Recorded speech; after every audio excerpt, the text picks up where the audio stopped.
Le message est clair, le peuple n'y croit plus. Une nation qui veut aller de l'avant doit avoir le courage d'interroger son parcours. Vous connaîtrez la vérité et la vérité vous rendra libre.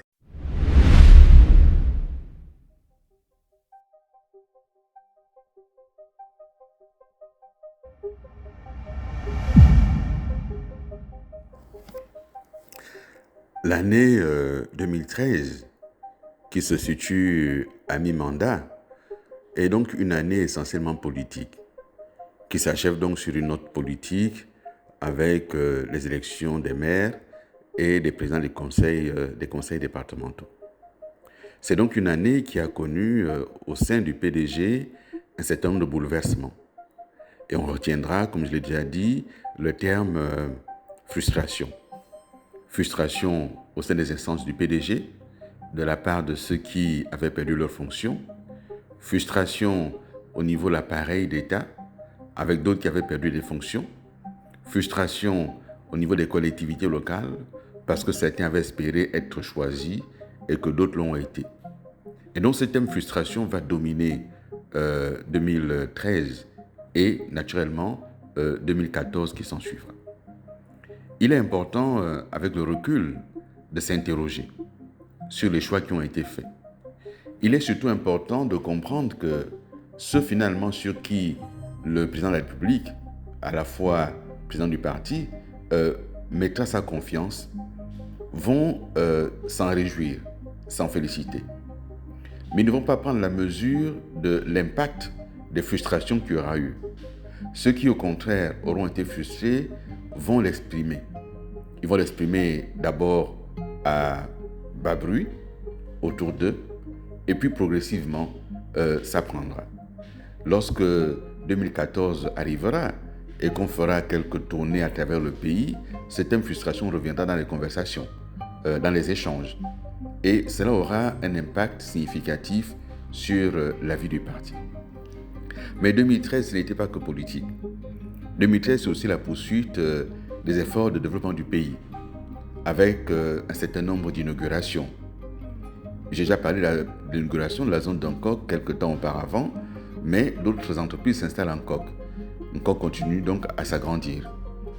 2013, c'est aussi les inaugurations des centrales thermiques de Cap-Lopez à Port-Gentil et de l'Enakiri à Ovendo. Pour bien comprendre, sans ces centrales à Port-Gentil et à Ovendo, la crise énergétique que le Gabon connaît aujourd'hui aurait été encore plus grave.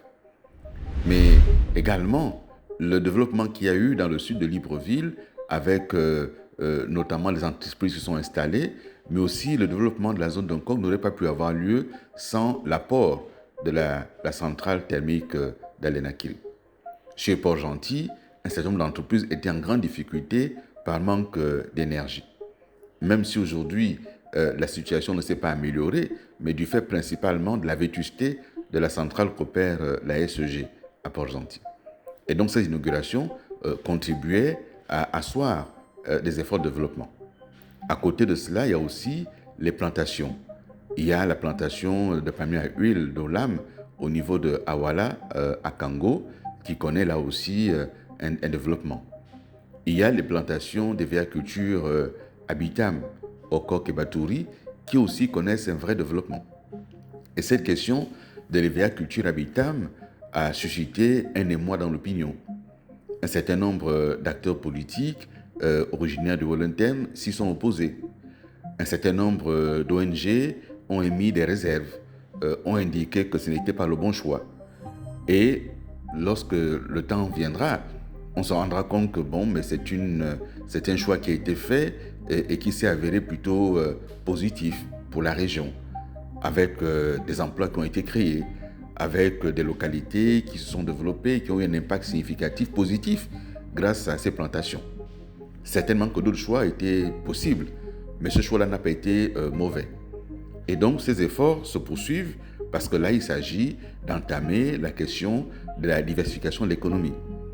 Et avec plus tard d'autres plantations des vercultures qui seront récupérées, notamment avec Evegab, les anciennes de Siat, qui sont récupérées par Olam. mais aussi les palmiers à huile, avec l'extension des plantations dans l'Angounier, avec les usines qui seront également implantées.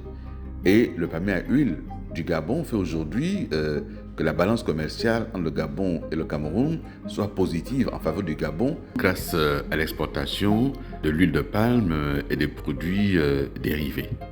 Et ces efforts ont été entrepris, se sont consolidés tout au long de cette année 2013. Et puis va arriver l'année 2014, qui sera une année de bouleversement, une année cruciale. Parce que, d'une part, en ce qui me concerne, l'année 2014 va consolider ma présence au palais présidentiel, va renforcer ma présence auprès du chef de l'État Ali Bongo, qui m'accordera sa confiance et sa proximité. Nous passerons beaucoup de temps ensemble. On échangera sur différents sujets.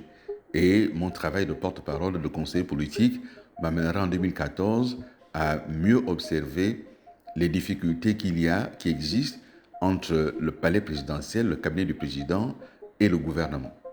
Notamment avec un jeu de massacre entre certains membres du gouvernement qui venaient au palais et qui n'étaient pas toujours dans de bonnes dispositions avec leurs collègues et parfois avec le chef du gouvernement.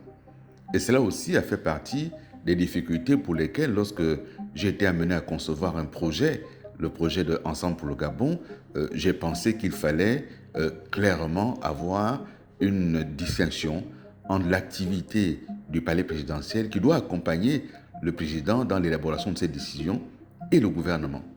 Il faut une étanchéité nette, qu'on ne parle plus des ministres du palais, qu'ils soient des ministres du gouvernement et qu'ils répondent directement du chef du gouvernement. Mais ça, nous allons voir comment dans la suite, à partir de 2014, ces éléments vont être en place.